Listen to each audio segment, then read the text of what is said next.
Hello YouTubers, Alaska Prepper here.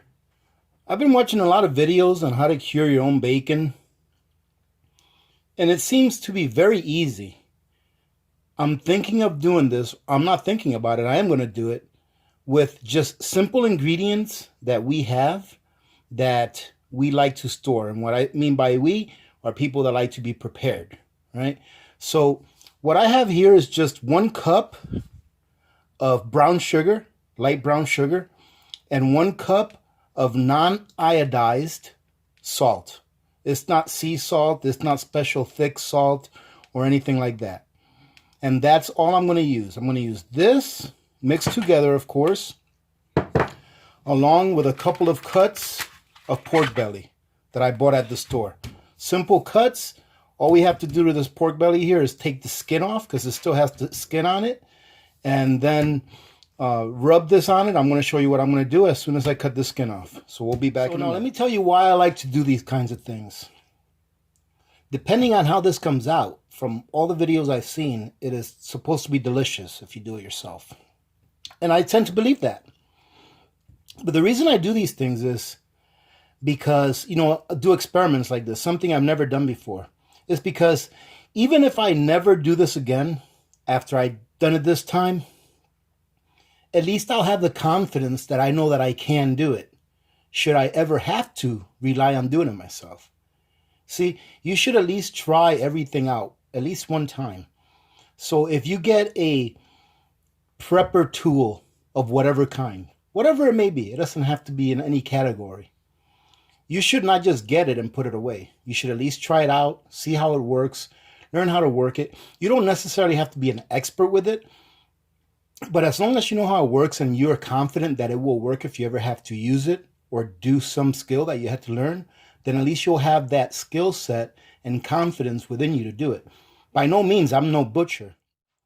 And to tell you the truth, I've never even skinned anything before like this, except for fish. I'm guessing that this would be a little bit easier, but you're going to see how it is right now. All I know is that I have a nice sharp knife, and I would recommend that you use a sharp knife because it seems that it would be easier. And I'm going to go ahead and take this skin off, and then we'll go ahead and do our second step.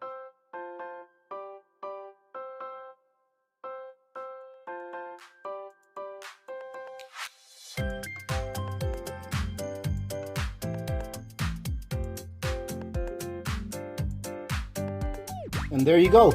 There's our skin right there. I'll go ahead and do that one on the side later on. And I think what I'm going to do with the skin is, I think I'm going to go ahead and put it in the air fryer. So it can turn real leathery, and dog is going to have a good time chewing on this. I'm going to cut it into pieces for her. And as you can see, ladies and gentlemen, I didn't do that great of a job, but it should be fine. Now, what I'm going to do with this piece is, when I get done with this, I plan on cutting my bacon strips a little bit thick and short. So I don't want them to be really long. So I'm going to cut this in half. So that's about right. So when I cut my skin off my other piece, I'll come back and I'll show you all what I'm going to do next. Okay, so here we are. As you can see, I'm not a professional. Mr. Brent Winfield, I know you're laughing right now, but please take it easy on me on the comments. All right? In case you ladies and gentlemen didn't know, Brent is a professional butcher, and that's what he does for a living. So I'm going to go ahead and cut this piece right here. All right, and that's all we need our knife for. We should be good. Now what we're going to do is I'm going to take my sugar and salt mixture and just mix it together really well. We want to make sure that it's mixed. Now I've got a cup of sugar in here and I've got a cup of salt. This is how simple this is, and it's why I wanted to try it. All we need now is a couple of Ziploc bags, or if you have one that's big enough to accept all of the meat, then by all means, you take your pork belly. Look at how nice that bacon's gonna be, ladies and gentlemen. That's really pretty. You take your pork belly, put one piece here, put another piece there. Then what you're going to do is you're going to take your mixture and you're going to put it in there. You're going to put it right on top. And I'm going to go pretty heavy because it's the first time I've done this and I want to make sure it comes out good. And I don't think that you can put too much, although the more salt that you have in it, from what I understand from watching videos and reading a couple of articles, the pork may absorb some salt. So I have to remember to leave some for the other one. So now that your pork is well covered with your salt and sugar mixture, what you're going to do is you're going to pat this down a little bit, and then you're just going to turn this upside down. And then I'm going to go ahead and grab some of my excess from the sides here so I don't waste it. And we're going to pat it on this side as well. Once I cover this and I close this bag, we're going to put this in the fridge, in the refrigerator, for 7 full days. And some of you may ask, well, let's say for example there's a grid down situation and you don't have a fridge, then how are you going to be able to put that in a fridge for 7 full days? What I would say to that is that if you have pigs and you butcher them and things like that, usually, and this is not from experience, this is just from observation, usually pigs are butchered towards the fall, and that's usually the time of the year that it starts getting cool outside. So I would say that if that was the case, you would be safe in leaving these in a container outside where they can be nice and cool. And this would be the time of the year that you'd be wanting to do this so that it could be ready for the winter and you can put it up for the winter. So other than that, unless you had a supplemental way of getting refrigeration, that would be the only option that I would see. You know, unless you had solar or something like that and you could get some energy or electricity. So I went ahead and grabbed one of those big oven bags that you can bake in the oven with. And I'm going to put both of those in here. Now, I went ahead and closed these Ziploc bags and I took out as much air as I could. I've seen it where they use food saver bags to put them in, but like I said, I'm going to try doing it the simplest way possible. I'm going to go ahead and place that in there. I'm going to go ahead and... Now, it doesn't really matter if there's air left in this bag. I'm going to close this up. And now I'm going to place this in the refrigerator and play the waiting game. Well, ladies and gentlemen, this is day number 2 of this homemade bacon being in the fridge. And I'm going to show you how much water has been expelled. I've already learned something for the next time that I do this. And what I've learned is that I need to find a bacon or a pork belly that's as thick as possible, because you're going to be amazed to see how much water has been extracted from this bacon just in a day and a half or almost 2 days. And it's a good thing that I used this oven bag as a catcher, because it ended up leaking into the bag. So had I just put these in the fridge, they would have probably ended up leaking. However, I could have probably done a better job sealing them up. So let me show you what it looks like inside. And look at that. Look at all that water that's down there that has been extracted. So we're going to go ahead and prep our glass. What I'm going to do is I'm just going to line the bottom with a little bit of salt.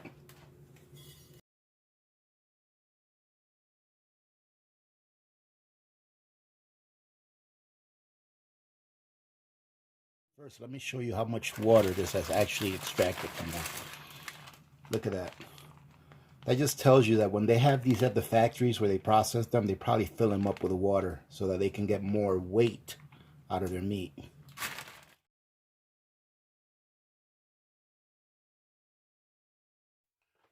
We are on our 7th day, ladies and gentlemen, and it looks like this is ready. I have to apologize because I took a step that I did not record. However, it's the same thing. On the 4th day, I did the same thing I did where I took it out and I cleaned off the pot or this jar container and I resalted it. That's it. And then I just put it back in here and put it back in the fridge. The only difference is that when I resalted it, I used a mixture of salt and brown sugar. And that's it. That's the only step that I didn't record because I completely blanked out. But if we open this, you can see the difference between day one and today. So some people take this now, at this stage, will take this and they'll put it in a smoker. And I'm not going to do that for a couple of reasons. I don't have a smoker and it's like 0 degrees outside. And I wanted to do this process as simple as possible so that anyone can do this. Anyone that doesn't have a smoker, if they live in an apartment, whatever the reason may be, the simplest process that you can possibly take to make bacon or cure bacon in your home. That way, if you ever find pork belly at a good sale, you know that you can make your own very easily. And I'm sure that you would all agree that this has been a very simple and easy process. So what I'm going to do now is I'm going to take these, I'm going to wash these off in the sink. I'm going to lay them on a paper towel and pat them dry. And then we're going to come back and we're going to slice some of these up, different thicknesses, and see how they come up when we eat them, when we fry them up and eat them, because this looks pretty good. As you can see, I've already cut these up into slices, nice and thick, and it actually looks like bacon. Look at that. So I cut some slices thicker than others, some thinner, and I left a few little pieces to put on the side that I really couldn't cut up into slices. But we're going to go ahead and fry these up and see how these come out. So I've got my pan nice and hot right now. I'm going to go ahead and put all of these on there.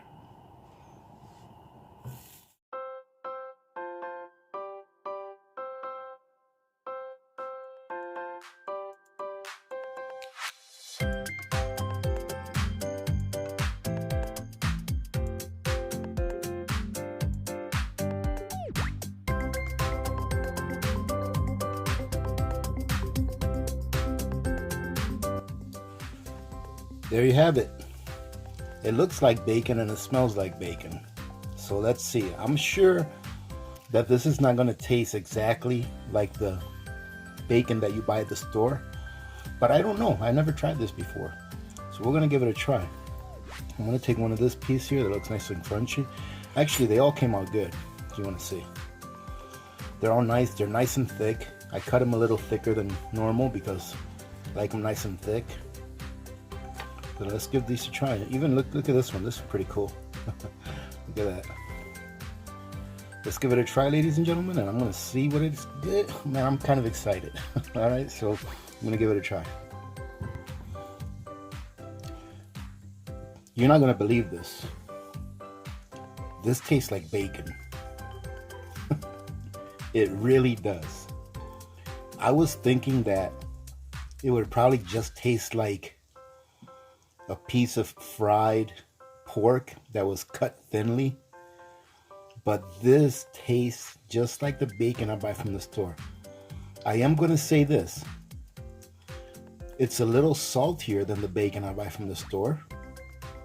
So I think that next time I do this, instead of using this method where I put it in a bowl for like 3 or 4, no, let me see. I put it in a bag for like 2 days, 2 or 3 days, and then I put it in the bowl the rest of the time. I think instead of putting it in a bowl so that it can sit there in its juice as the liquid was getting drained down, I think I'm going to wrap it in cheesecloth and hang it in my fridge for a week. I think that would make it better. But this tastes just like bacon.